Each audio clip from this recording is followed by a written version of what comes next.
Hello, I am Neeta Sharma from Brain League Learning. In this video, we will learn about truth tables for basic logic gates. We use 0 for false and 1 for true. First, the NOT gate. It flips the input. Here is the NOT gate symbol and its truth table. Second, the AND gate. It outputs 1 only when both inputs are 1. Here is the AND gate symbol and its truth table. Third, the OR gate.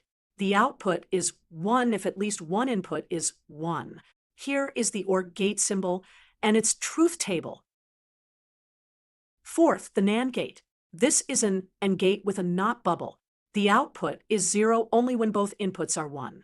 Here is the NAND gate symbol and its truth table.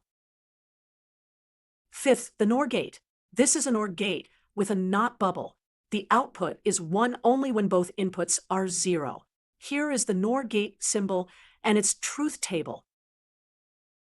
Finally, the XOR gate. The output is 1 when the inputs are different. Here is the XOR gate symbol and its truth table. Great job! Now you know the basic truth tables for NOT, AND, OR, NAND, NOR, and XOR.